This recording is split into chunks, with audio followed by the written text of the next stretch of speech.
to the Fantasy Footballers Podcast with your hosts, Andy Holloway, Jason Moore, and Mike Wright.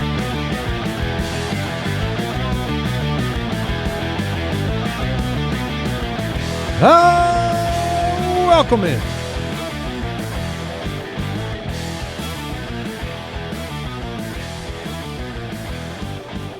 Thursday, June 18th, Mike Wright, Jason Moore, Andy Holloway. Welcome in to the show. Should be a fun one today. Going to talk about some surprising teams for the upcoming year. In fact, I just saw the betting odds on Coach of the Year candidates. Yes. Before the show, it was John Harbaugh. Makes total sense. With the Giants, and then it was... Was it Minter? Yes. With the Ravens? Minter with the Ravens, and then it was Saleh. Yeah. So, the Ravens have been winners, but, the opportunity to take a step forward, maybe, with a new head coach, and the other two teams, turnaround teams, right? I mean, the Giants, I think that's got to be the Coach of the Year situation that's most often, it's a team that was bad that turns it around. It is funny to think about the Raven, like the opposition, of Ravens fans, their coach. I mean, the team parted ways with Harbaugh, but he immediately goes and gets a job. And so you're like, do they want him to succeed? He might be far enough away from them that they do. Okay. I don't think they do. If that was it's kind of like when Andy Reid left Philadelphia and went far, far away to the AFC. To me, it's a bigger deal if they stay in the conference. But certainly. But I don't know. I would imagine Ravens fans, I'm not a Ravens fan, but I would imagine I love John Harbaugh and no hard feelings. Maybe. I mean, he brought you a Super Bowl. Yeah. So Andy Reid, how do Philly fans feel about Andy Reid? He never got them one. But he got ran out of town. Yeah. Is my memory of it. Well, they knew that he could win in the regular season, but he can't win a Super Bowl. No. It'll never happen. Can't do that. But they're fine because they went and got their own. So they're like, whatever, we're fine. On Tuesday, we announced the Megala Show, our live event of the entire summer in Phoenix. Fantasy Footballers Live. The Megala Show presented by SiriusXM is sponsored by GMC and PetSmart. If you haven't picked up tickets yet, because they are selling very quickly. There are still some good. I mean, honestly, the venue they're all great tickets, but there's still some of the closer tickets are available, but they are moving. So if you are wanting to secure a seat closer up to the stage, I would go check it out right now. That'll be Friday, August 28th at the Van Buren in Phoenix, Arizona. Ballers Live. It's going to be a hoot.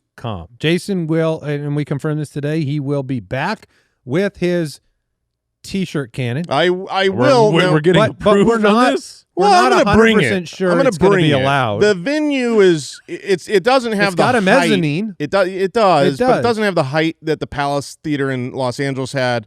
And I think if I shoot this to, let's just call it ground level, from the stage, I think I will kill people.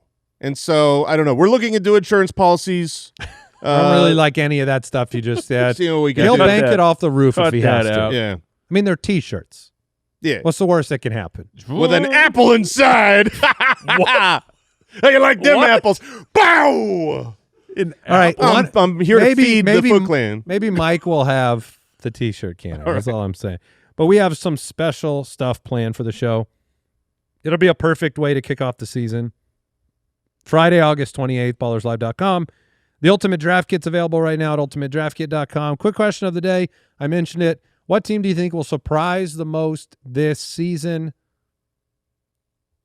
3 different answers here. Mike, you went with mine team. Mine is disgusting. I mean, I was shocked to see yours. My real answer is Jason's answer, but I have gone on and on about them, so I'll let someone else talk about it. But you want me to go first? Well, now you teased. You teed up Jason, so let Jason give the team that you apparently had in first place but couldn't claim quick enough. Yeah, I mean, I do think when I was looking at teams that I liked to have a bounce back, to have a surprise, I was between two. One was the Raiders, who I think they're going to be better than we expect, but they're in such a tough division. It's going to be really difficult for them to actually surprise and, oh, man, they're going to the playoffs. And the other was the New Orleans Saints, and they are in the perfect division where all 4 teams could win that division. That's part of it. The other part is Tyler Shuck. I mean, if you don't remember how last year went, let me read you how last year went for the Saints.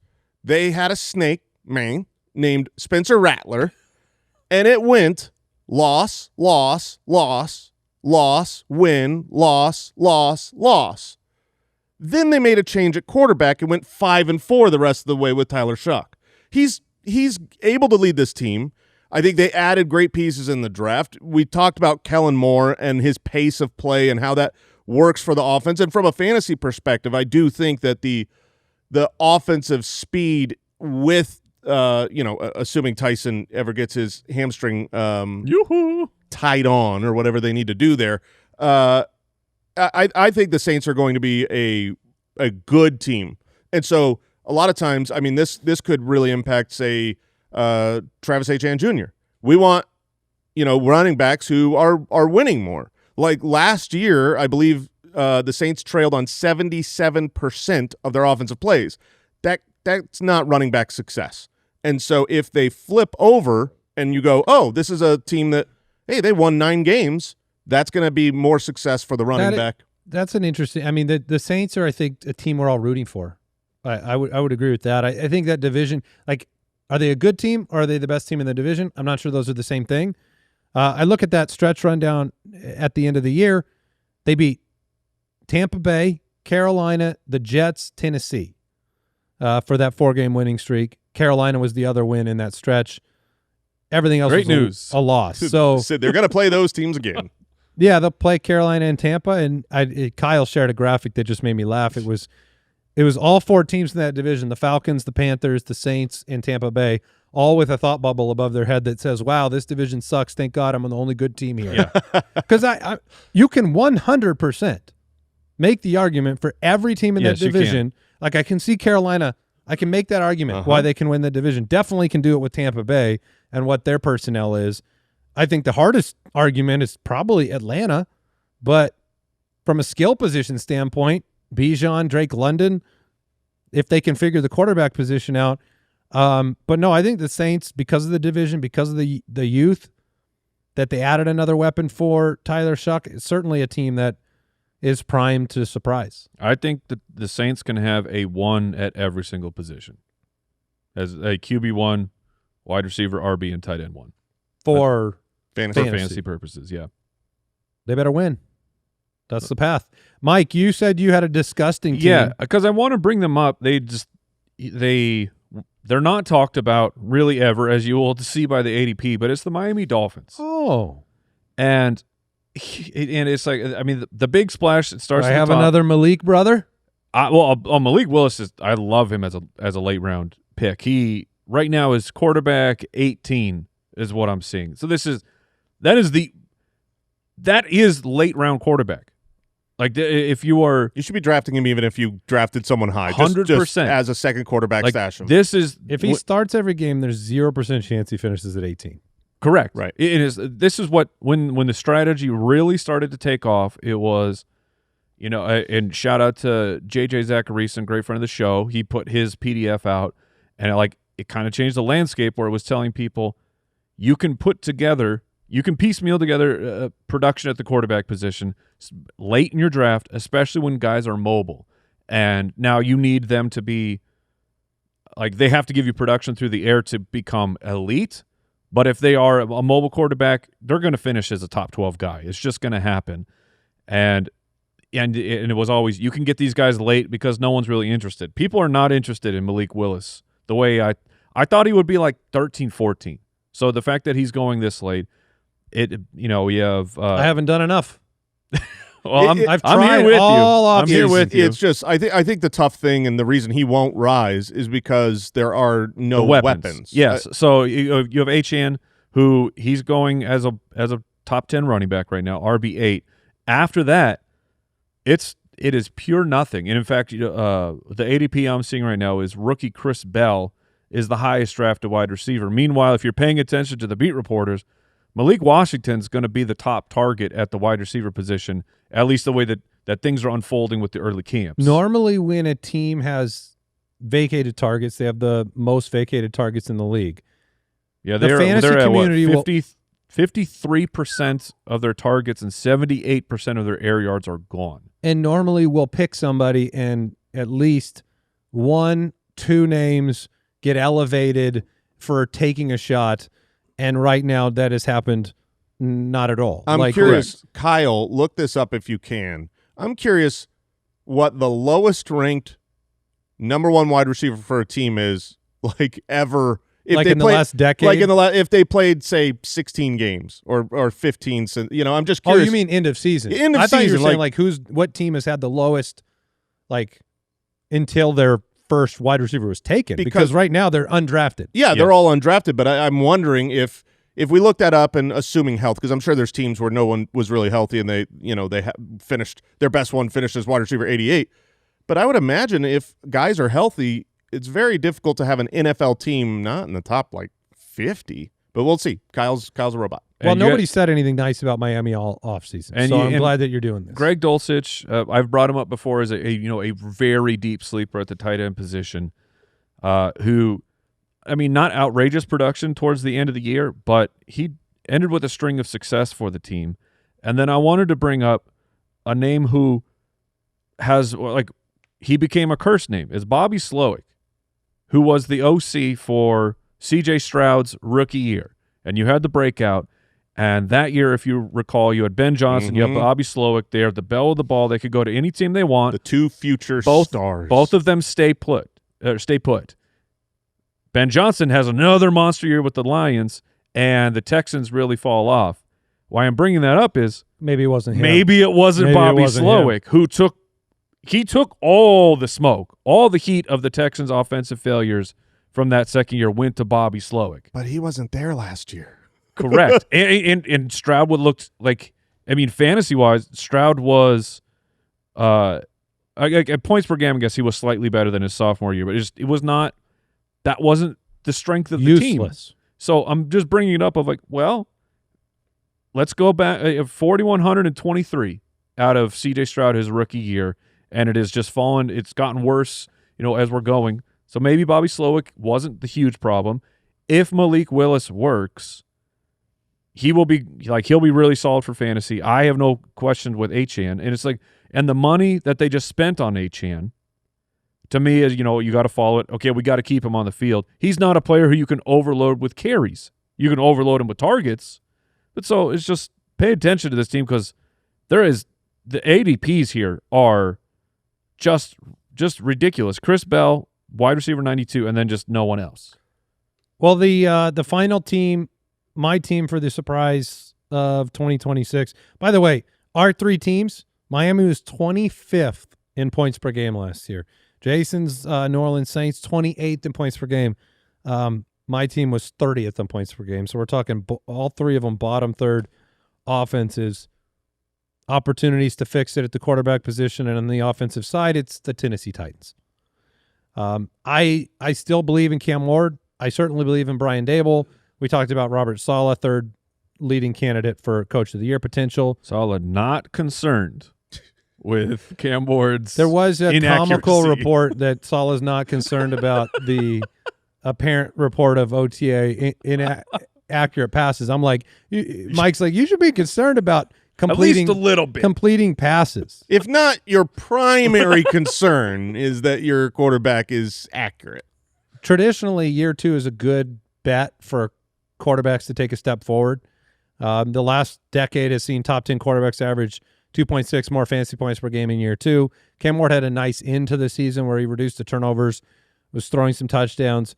You have added Carnell Tate, where, some offseason, rookies have had hype, some haven't.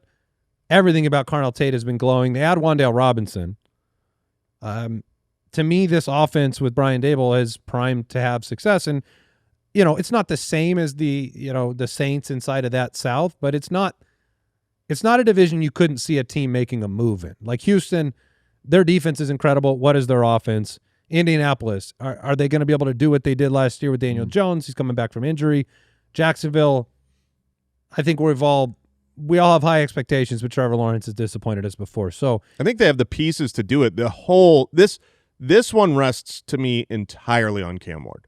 Like, if Cam Ward plays like he did last year, the pieces are not going to matter. But he does have, like, adding Carnell Tate and Wan'Dale Robinson, I really like their option to take a massive step forward. They've done everything right to give Cam Ward what he needs. Now, will he be able to perform? Yeah, I'm skeptical. Yeah, I know we're all going to be watching because this was a 3-14 team last year. But those are three teams I think we believe could have surprising years. And with that comes, Mike brought up that nobody's being drafted in Miami. Yeah, so you don't have to do very much at all. But nobody's being drafted really, other than like Carnell Tate is like a 6th-round pick right now. Nobody's drafting the running backs in Tennessee. Wan'Dale's a 10th-round pick, and that's it. I mean, Cam Ward is undrafted. So if these teams take step forwards, specifically in what I mentioned, 25th, 28th, and 30th in points per game, you get to the middle of the pack, you're going to have more relevant fantasy players. Mm-hmm. I think Tony Pollard is right now. He's not a high ceiling type of player, but in certain builds, like we were talking about 0 RB, depending on how far he's falling in a draft, you can get a starter who's one of the only guys who's like rushed for 1,000 yards in the last handful of seasons. And if the team takes a step forward and he has more touchdown opportunities, could be a value for a floor play. Absolutely.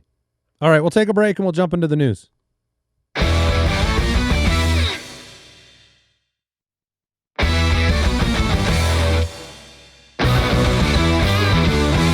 News and notes from around the league. See, I thought maybe they put the helmets out on the table of the surprise teams because I saw Miami show up here. Okay. And I saw Vegas over there. Jason mentioned Vegas. But then I saw this team. I saw the Jets up here. And none of us said that. None of us said the Jets. Yeah. I could see it happening. I'm not pessimistic about I am of course pessimistic about the Jets' future as a franchise the same way just because they're a bad franchise. But I could see them surprising this year. They have so many good offensive weapons. Yeah. Yeah, Jason. That was the completion of my thought. Jason could see that. Yeah. You are a big Geno fan. I just want you to know that. I want you to know what you are. Okay. And you are a big Geno fan. Take it on the chin. So congrats on that. We'll get you a jersey. Texas Tech quarterback Brendan Sorsby plans to enter the NFL supplemental draft. Okay. This is a big deal. Sorsby was he was embroiled in the gambling scandal that basically knocked him out of eligibility. Then he sued the school, and then he dropped the lawsuit and entered the supplemental draft, and that's a really short summary of what happened. I think he had bet over $90,000 over, on his team when he was with Indiana, and then other games, and none of it was good. Did he win? Yeah. Don't ask. I don't. Okay. I just want to know if he's got a good head on his shoulders because it doesn't sound like it. Ask Pete Rose if they won. The point being, he's going to enter the supplemental draft, which is something we've never really had to talk about much on this show before because the players entering it weren't really very interesting. Sorsby was a projected 1st or 2nd round pick in next year's draft. If he had a good season at Texas Tech, most pundits would say he was probably going to have a chance at being in the top 10 of next year's draft. So, for the first time in a long time, this is a player that has the chance to be drafted in the NFL supplemental draft, and when you do that, a team will be exchanging a 2027 draft pick for Brendan Sorsby. And that pick could be a 2nd. It could be a 3rd. We don't know. It's really all over. The rumors are the last thing over. I saw this morning was that they think, some people think one team will give up a 2nd for him. I think 3rd is all but guaranteed. That's high draft capital. And so for fantasy and the future, like he was a good prospect. And so he's a dual threat quarterback. Yeah, he had 18 touchdowns in 2 years. Yeah, a lot of rushing yards. He's a true dual threat. So for fantasy purposes, he is a name that you would like if he were to have been a 1st round draft pick in next year's draft.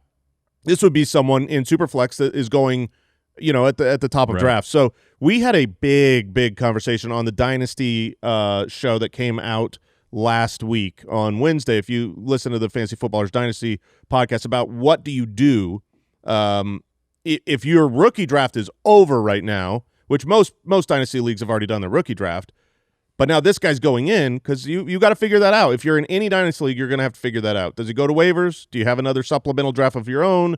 Does he go into next year? There's a lot of options. I didn't hear the conversation. I want to see where you ended up because I have a third option potentially. Okay. That just popped in my head, and you guys can debunk it. But one of the challenges, and tell me where you ended up, the challenge is if you just throw him in the 2027 draft, then he's completely ineligible for teams this year. Mm-hmm.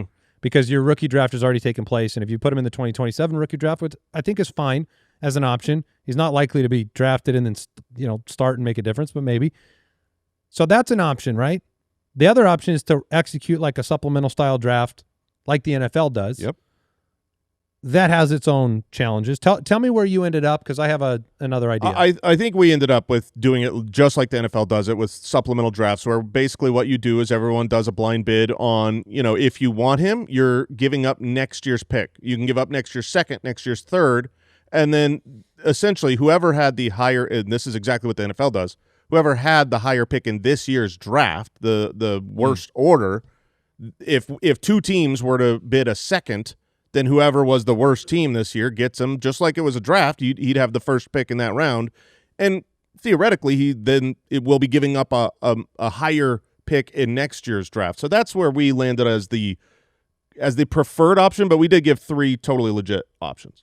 I don't mind that. I think that's fine. I think it could get complicated if a lot of pick movement has already happened for future years, right? I guess. Yeah, you have to have the pick to bid it. Right. So if you don't have your own pick, but you have somebody else's too. It's messy for the NFL. What about this? Just came up with it.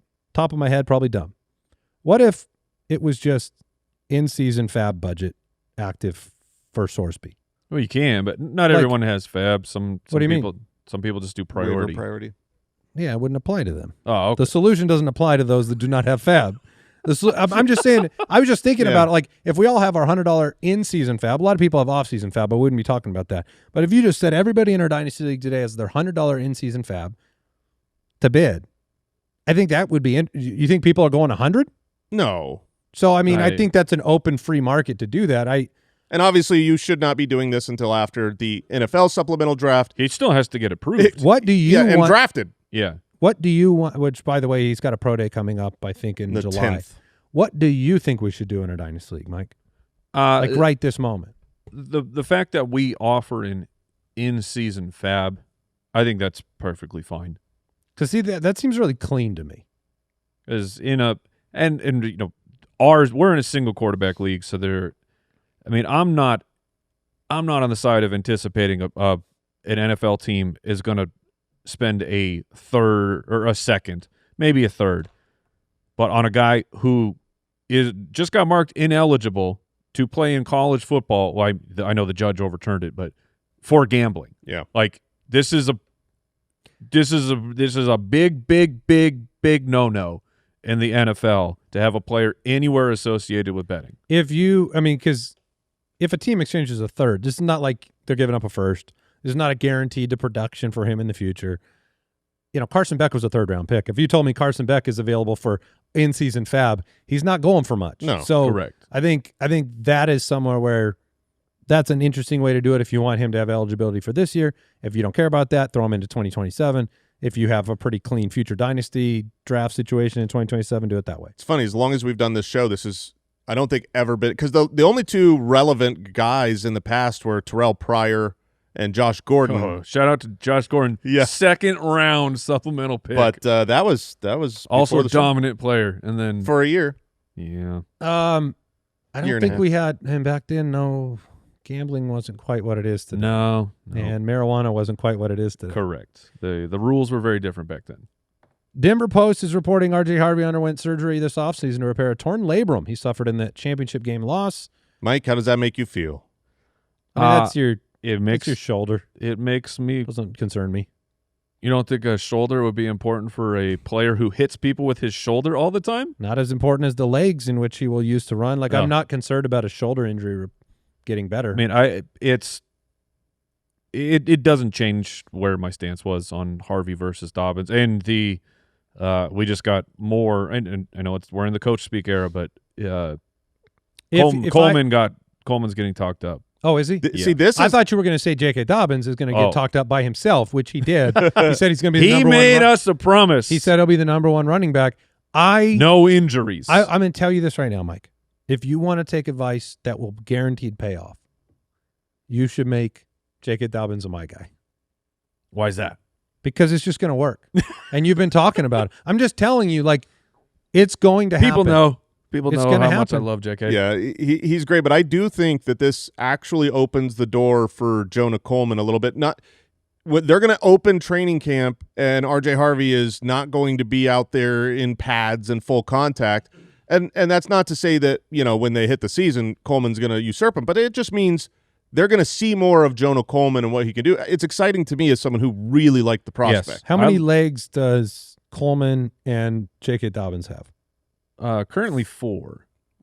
Yeah, Each of them? Is J.K. No, I was adding Is him it up. J.K. 2 legs? Is Oh, yeah, legs? no, he's back. Okay, He's back I was to 2 just legs? checking. If it's, Currently, he's frequently 1. that wasn't. I mean, the funny thing about Dobbins is like that hasn't been a big part of the discussion that you've brought up. Is the fact that he does always get hurt, and you're like you can get this starting running Yes. back. If you get him for 3 weeks, that's not good. No, but if you get him for 10, and it got like you realize that J.K. Dobbins' career rushing yards per carry. Oh, let me guess it. Please. 5.2. 5.2. Oh, J.K. okay. Dobbins Yeah. has a rushing yards per carry average of 5.2. What was the running back on Baltimore that got the ball Derrick Henry. No, late I know in the game and had a ridiculous yards per carry for years? Gus Edwards.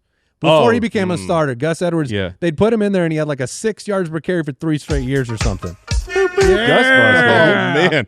Way to get that in there. I didn't even remember we The had Gus that. button. You were on that quick. That was really fast. You got a Gus Bus button right next to you? Gotta be ready. Always. Dude, How do you owl. find it that quick? That is impressive work. Man. Hit it. The thing for Coleman, I would say, another issue I have with R.J. Harvey is when J.K. Dobbins inevitably is a liar about getting hurt, and because he'll probably get hurt. He promised. He did, I know. I said you better not have your fingers crossed, Mr. Dobbins. I think Coleman steps into way more work than R.J. Harvey does. That's all part of my analysis of why I just don't like his Harvey's Here's a ADP. stat Kyle pulled up. Since 2000, the only running backs with 500-plus carries with a higher yards per carry than J.K. Dobbins is Devon Achane, Jamal Charles, and Jameer Gibbs. There's no way that JK's not real close to 500 on that stat. 580. Because wherever we're drawing that, 582. okay. I was going to say, wherever we're drawing that line, you have to more, draw it. He has more attempts than Achane. From 2023 to 2025? Wow. Okay. Dobbins is great. He just has a brittle body. Ladd McConkey has strained his left hamstring during phase 2 of the Chargers offseason program. Expects to be ready for training camp. That'll be important that he's ready for training camp if he's going to be trying to get into that 2 wide receiver mix. My boy Trey Harris. More opportunities. Chris Olave is scheduled to go off blood thinners on June 29th. That is what shut down his season, right when we said he was going to finally play a full season. It wasn't a concussion. It was a blood clot. That is a concern. And this was, when we had looked into it. That's what Wimby went through, too. This was the protocol. I think it was 6 months. You're on it for 6 months, and for someone like Olave, there's no reason. Just leave him on for the full entirety of the treatment, and while you're on it, I mean, you can't be getting hit. So he's been essentially held out just doing individual stuff, but June 29th, he is scheduled to get off the blood thinners, and hopefully we get great news about how he looks. I will know. I mean, if he's just regular in training camp, there will be no worries of this at all. All right, it is time to jump into the mailbag. Mailbag. If you have a question for the show, we're here to help. Want you to get that Foot Clan title this year, go to the website, thefantasyfootballers.com. Click that Submit a Question button, or you can dial our voicemail hotline, 302-464-TFFB. By the way, at the Megala Show in Phoenix on August 28th, ballerslive.com, we will be doing a live mailbag. That is one of the traditions of these live shows. It's super fun because people get to ask their questions in person. And they get to sing the mailbag. Yes. And they sing it well. Is that I didn't know what word to use. Is it sing or is it shout? Say? Let it out. Okay. Voicemail question to kick us off. Hey, ballers. This is Matt from Scranton, Pennsylvania. Just want to say, huge fan. Quick question. What players do you think are going to fizzle out of the league? You know how Dalvin Cook and Michael Thomas just kind of fizzled out? Who do you think is going to fizzle out by next year? Thank you, guys. Love the show. The question was, who is going to fizzle out? Players that... I would say injuries played a pretty big part in those guys fizzling out. Yeah, I mean, are we looking for big names or just anybody? The biggest names. I would go a relevant name who you're like, people drafting for fantasy football. That's and then we'll Evans or Adams is a relevant name that has the chance to fizzle out. Those would be two that I'm not saying they will necessarily this year, but they both have the chance to do that. Yeah, and then you just have, going through the ADP. Yeah, I'm looking too. I mean, Jerry Jeudy will probably never be heard from again.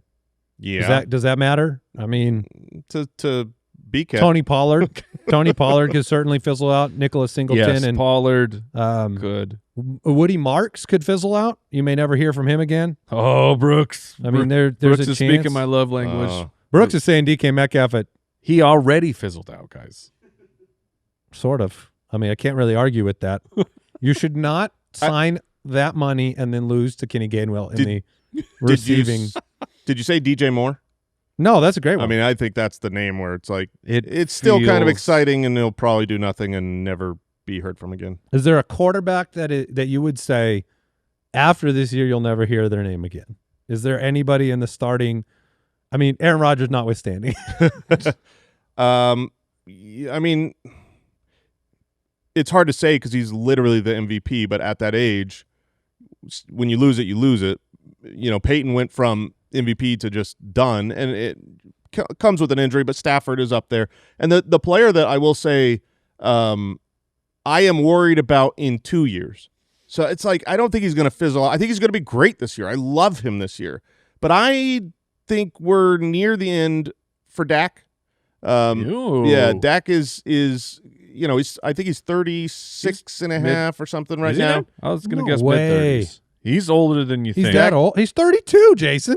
Is he? Yeah. Oh. You don't normally He's younger than we all think. He's super young. I was like, I'm not in on that one. You take it back. I apologize for calling you 36. Yeah, that's a big deal in football. Yeah, I mean, that's a huge deal. Cameron Artis-Payne didn't even lie that much. 32.9. He'll be never 30. mind. So he'll be 33 he's this year. 33. 34 the next year. The gray I'm hairs just saying, come in at the 0.9. when you look at the ages of all the quarterbacks that are currently starting in the NFL, he is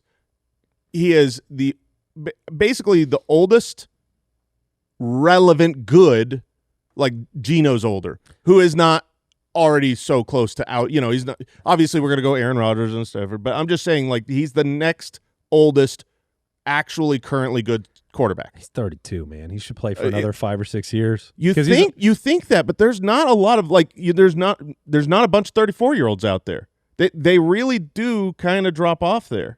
I mean, I know that we got the guys like Stafford and Rodgers that pushed past and Tom Brady, but there's plenty of examples of guys that, I let me see if I could pull up a list of the quarterback ages. That would be interesting. I think you will not see starts in the NFL from Geno Smith, Aaron Rodgers, Kirk Cousins, or Michael Penix again after this year. Yeah, Penix was who I was going to say. And you could maybe throw Kyler Murray into there. So I've got the list right now. Aaron Rodgers, obviously super old. Matthew Stafford, super old. Stafford's about to be 40. Rodgers is. Then it's Geno, who's old busted. But you love Geno. Jacoby Brissett is the same age as Dak. Jacoby and Dak are both 33. They're going to play 33 years old this year. I mean, that's it. There's not players. There's not a bunch of guys that push through that. We haven't looked into it enough to like I don't know if that's just a gap in good quarterback play. Sure. I don't know if it's 33-year-olds that flamed out or there just weren't any players in that tier. I mean, the good ones, they play a long time. I have is Dak, one name. I mean, Phillip Rivers played a long time, obviously. Big Ben played a lot longer than that. I don't know whether you count Dak in that category. I think Dak can play into his upper 30s. I mean, when did Matt Ryan play till? 36? I do not recall. I mean, that would be another one of those. The I was trying to see ages of like Pro Bowl quarterbacks, which is what Dak is. A quarterback who, again, these are like trying to pick a name where you're like, well, no, they can't do that. But it happens every year. He's in the last year of his contract is Baker Mayfield. If the Tampa Bay Buccaneers have massive struggles this year, there's a world, I think, where they just clean everything out. I would be really shocked if Baker plays. Well, that's the point. No, Jason. I'm saying I will be shocked if Baker plays this year and without getting a contract extension. There's been talks recently of them extending him. I might have just Cortland Sutton this thing. Yeah. Yeah, it'll be interesting. Next question comes in, another DJ Moore related question from Nick. What is a reasonable return for DJ Moore in a dynasty league? I'm a middle of the pack team. If you can get a 2, I would take it. Yeah, that's where I'd be aiming. Yeah, is to try to get a 2. People aren't going to give you a 1. They shouldn't give you a 1. There will be some, and he's worth more than a 3. I mean, if you, it's a 2. We are all anti DJ Moore, right? Yes. So we're all very anti DJ Moore because we know it's not going to work.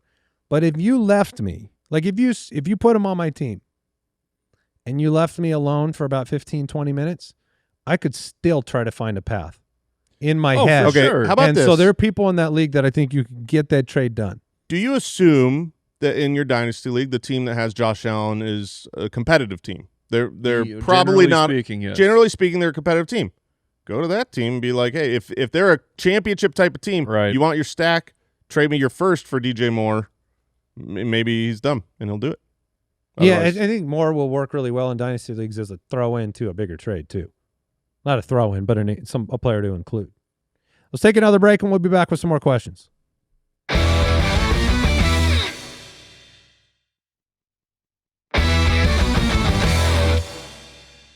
Instagram question from Cravenomics. Are you more optimistic about Luther Burden or Marvin Harrison Jr. this year? I mean, our rankings say what we are. It's like more optimistic about Luther Burden. Luther Burden by a lot for all three of us. I mean, optimism Jason, and Marvin Harrison are this not. Is the ultimate Jason question as the most outspoken Luther Burden hater on the show and loving Marv like that. Still. Jason, how do you respond?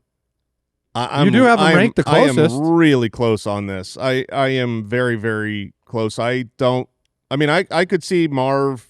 Even without him in the Puka role? Yeah, Luther has looked better on the field. Marv hasn't yet done something that just looks like a dominant player.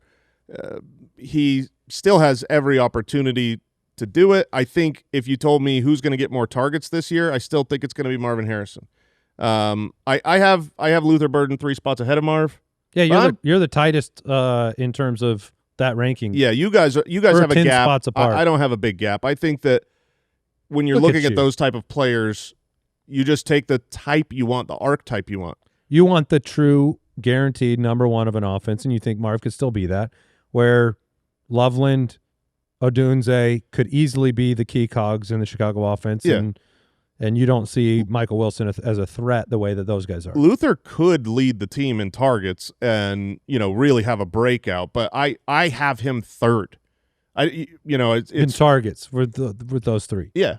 Behind Rome and Mr. Lovely. Yeah, I mean there is certainly an active positivity towards Luther Burden and an active negativity towards Marvin Harrison. Yes. Because of the end of the season for Burden, the departure of DJ Moore, compared to the disappointment that Marvin Harrison has been, the injury really messed up last year. It was just the end of the season for both these guys, because at the end of the season, Marv was injured and Michael Wilson looked awesome, while Luther Burden looked really great going into the playoffs and explosive. So what we have recency bias certainly is on the Luther Burden side. Yeah, I mean, I definitely, even though I have Burden ranked higher, Mike, what percentage chance do you have that Harrison finishes ahead of Burden in fantasy?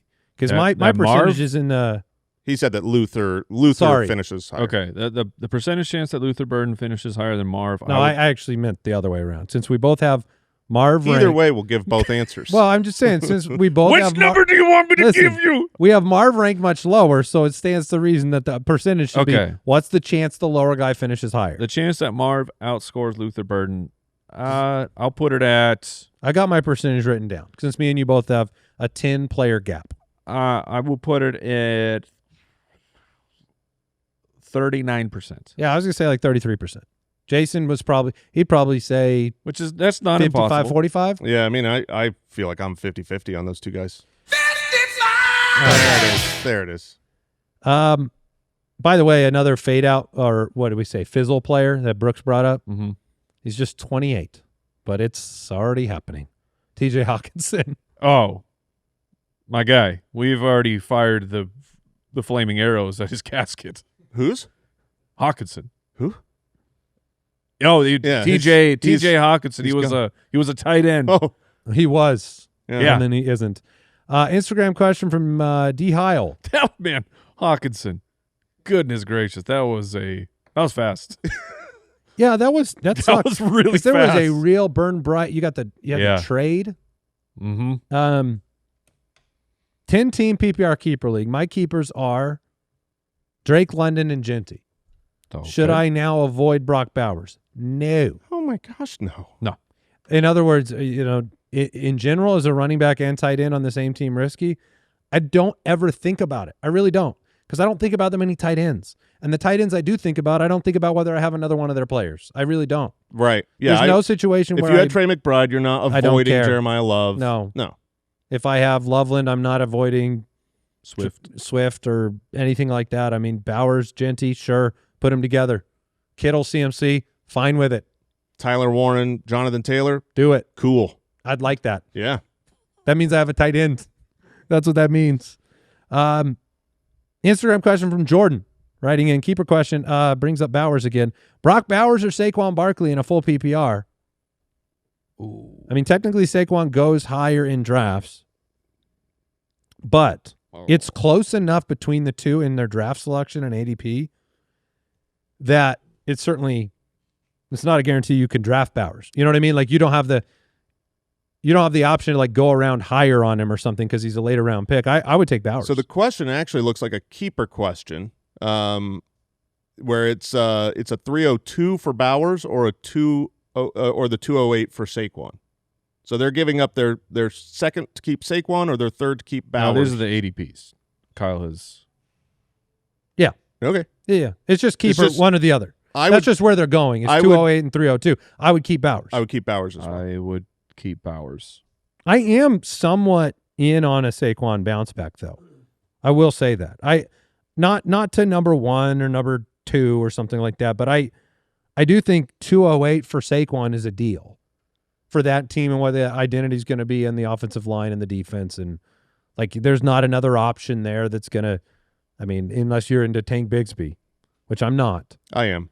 I think Saquon's going to have a player, but I don't think he gets a role. No, I mean, Saquon will be the dude. I don't think that Tank Bigsby will eat into Saquon's role at all. I heard Geno Smith, Tank Bigsby are your top two guys this year. I will have Tank Bigsby on tons of my teams. He'll be a late round target for me because he is the type where the type of insurance back where should an older running back on the team go down, you're in a great offense and you've really looked good. The last couple of years, Tank has looked great. All right.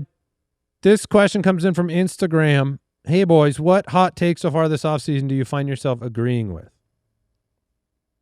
But I don't see any options for the hot takes here. I mean, I can give you a hot take. Is it the burden? That is mine, so I also agree with it. Sure. Like I don't know what the scorchers are right now. But give us your. Let's just do our own hot take. What hot take do we agree with ourselves on? Yeah, Ken Walker can be a top 3 running back this year. Oh, Oh man, that was very hot. Is that too spicy? Top 3? Yes. Wow. I mean, I'm all for it. I've got him on my team. He can. Mike and we're historically big Ken Walker fans. Yeah. He and I were exactly the same on that. And if you check the tape, you will obviously You'll hear Mike saying it a lot, but I'm in the background like you can it. if you listen real close. He's nodding. He was typing to Mike. Keep going. Keep going. Yeah. These are great takes on Ken Bone Walker. I mean, my hot take of the offseason is that Malik Willis is going to matter a lot. I mean, that I've been saying that since before he was signed, so I think that's one that I believe in. Do I like being associated with it? Not really. Oh, where you go astray is you have a very strong conviction, as the Dolphins do financially, of Malik Willis being good for the NFL, for the actual Miami Dolphins, not just fantasy. Just good enough to start regularly and run the ball around. And he could. I mean, the couple starts, he looked better than some of the quarterbacks who have contracts. I think Travion takes a bigger, like a very large lead by the end of the year over Ramondre. Okay, like to hear that. Speaking of Travion, Gabe writes in on Instagram, Dynasty trade Chris Olave for Travion. Would you do it? In a Dynasty league? Yeah, I would do it. You would rather have Travion? I have Chris Olave in our main Dynasty league, and I adore Chris Olave. I think he is an awesome wide receiver. He's a top 10 guy. He's young. There's nothing not to like about him other than that's a lot of nice stuff you said before you say. I mean, I have lived the last year and a half terrified that this guy could be deleted from my roster at any minute with the concussion history. I know he got through this last year. Great. Now he's got the blood clot. I just feel like he is awesome on the field. I'm very skeptical and worried about it. So if I could get out for something that I love. So would you trade Garrett Wilson for Travion? Taking the injury thing away, those guys are back-to-back in Dynasty startups. So Olave goes ahead of Garrett Wilson in a Dynasty startup in PPR. So would you trade Garrett Wilson for Travion? Because, see, this question to me is just, do you need a running back? Do you need a wide receiver? Sure. It's not enough of a – yeah, like Ted McMillan I would not trade for Travion. You know, like you're in a tier of wide receiver that's too high. Yeah. But would you trade Garrett Wilson? I think that is more difficult. Carnell Tate. No, I would rather have Ladd Tate. McConkey. I would trade Ladd for Trevo. Jordan Tyson. I want Jordan Tyson. Okay. I mean, if anything goes wrong with Chris Olave, Jordan Tyson's to the moon. Mike, Instagram question from Evan. Wait. What would you guys do? Would you guys trade Chris Olave for him? You thought you were getting away with this? No, I don't think I would. Of course, trade. I'm just being quiet over here. I mean, I did answer. I said it'd be position specific for me. Yeah. Like if I need a running back, it's an acceptable trade. Who would you? But if I'm drafting one, yes, if you're I'm drafting Olave. Okay, Mike. Yeah, if I'm drafting, I'd take Olave. He's just 26 still. I mean, dude, I am hopeful that you guys are right. I need him, and I love him. Stay healthy. Evan says keep trade cut Cam Skattebo, Quinshon Judkins, Bayshall Tuten. You can't get me to cut Cam Skattebo if you put CMC, Bijan, and Cam. I'm keeping Cam. That was almost my hot take. Is Cam Skattebo's number one? He's going to take the league by storm. But he is my keep. I'll probably cut between Skattebo and Tuten is very tough. Between Skattebo and Tuten, yeah, I'll keep I think Cam Skattebo. I'll trade Quinshon and I'll cut Bayshall. I think I'm keeping Skattebo. Yeah, I'll cut Quinshon. I really like him, but the team makeup scares me. Matt wants to know from Instagram, how can I convince my Dynasty League to finally get rid of kickers? Well, I mean, we always go back to, and we all have answers, but we'll go back to the well of ask them how much they enjoy / spend time building their, kicker list and analysis on a regular basis, or whether they just, pick one that's there by ADP at the very end of the draft because why not? And then go and show them how many kickers outscored important tight ends last year, because it's going to be a lot of them, and be like, this shouldn't happen. And then bring it up to a vote every single year. Let me ask you this. Yeah. You're in a Dynasty League. You have Brandon Aubrey. I would never vote against removing kickers. He's there to stay. Kickers are important. Kickers are important in fantasy. The kickers are in the real NFL, Mike. If I've got Brandon Audrey, I'm in. Who? Brandon Audrey Hepburn? The funny thing about kickers is, I used to try to make arguments to keep them around, but the arguments all defeat themselves because if you keep them around and you score them too severely, then the randomness of the kicker position ruins your league.